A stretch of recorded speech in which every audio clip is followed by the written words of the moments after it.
Darkwood may seem very different from other horror games with its top-down perspective and less realistic art design, but don't be mistaken. At its core, it wants to immerse you into a strange, infected world in order to chill you to your bones as you brave the night and try to find a way out. Opening up to the title screen is no less of an unsettling experience. There's one save slot at a time, and several choices that can't be undone without starting over. This game is difficult, and it isn't afraid to remind you. Choose whether you want to respawn from what will probably be many deaths or opt for the hardcore experience and allow yourself only one chance at surviving.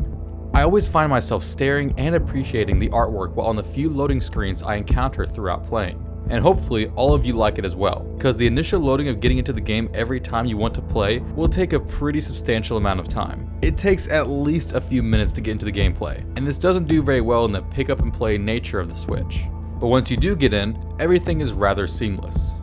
Like most great horror games, there's a central story that pushes our main character to achieve a certain goal. For Darkwood, that's escaping a land wrought with an impenetrable forest that is also corrupting the inhabitants living there. While I won't go into great detail about the story for the sake of spoilers, I am happy to say that I found it interesting throughout my entire first playthrough. It's very abstract, and the player should enjoy reading between the lines of dialogue and action sequences to understand all of it.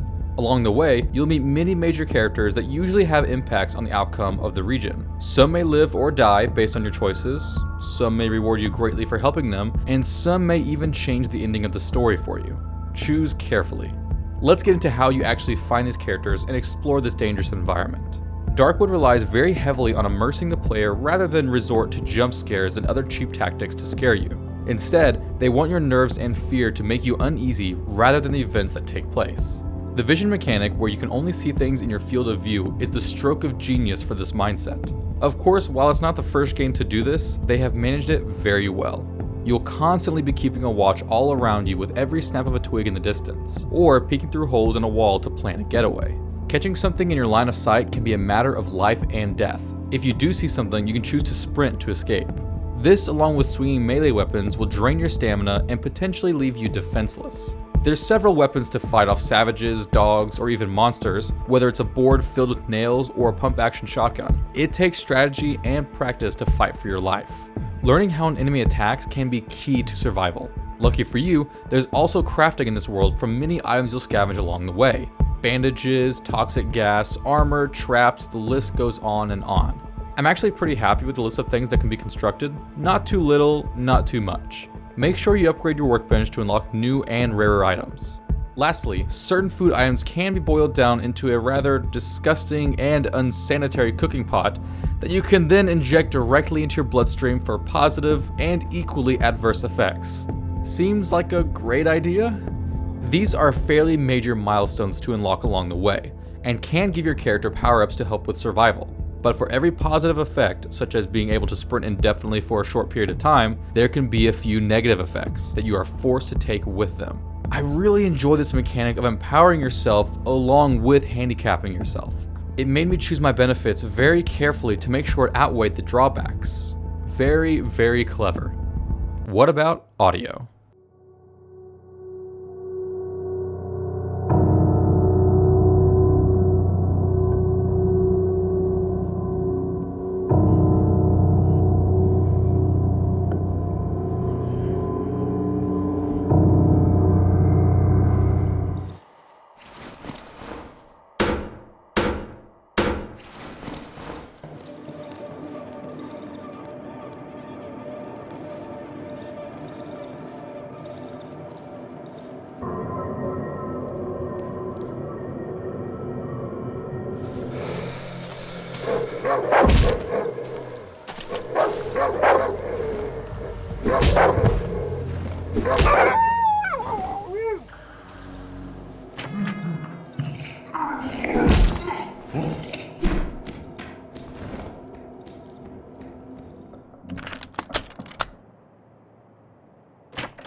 I think most people can agree that a great horror game must have great music and sound effects. In my opinion, it's even more crucial due to the lack of first-person perspective. Luckily for Darkwood, they've done a seriously good job.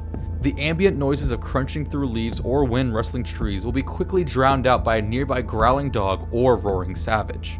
Use this to your advantage, as even a closed door being opened can be the first sign of danger in the night. And because we are playing on the Switch, how's the handheld? Visually, the game looks just as good as on the big screen. One drawback will be trying to read small text, and sifting through a full inventory of items can get a bit confusing. Hopefully you don't mind bringing the Switch a few inches in front of your face for this reason. Also to note, there were a couple areas in the game that caused a drop in frame rate. Besides the issue of filling the screen with dynamic elements, I believe areas that affect how many cracks your character can see through could cause the issue. One most notable is a field with many rows that you can walk between. My main takeaway after spending 25 hours in my first playthrough is that this really is worth the time to play. If you're someone who likes scavenging by day and defending by night, it satisfies that. But the best part is the surprisingly interesting story underneath. It's creepy, dark, and unsettling, and yet I was always curious what was going to happen next. With several included plot decisions that can change characters, rewards, and the environment, it's easy to imagine that I'll be back for some more. Except this time, the never-ending forest won't fear me to a dark corner every night. And that's it for Darkwood. Be sure to like this video if it helped you out, and subscribe to see my thoughts on upcoming titles. You can check out my social media by clicking on the links in the description below, and see what other games I have in mind to review even before a video is released.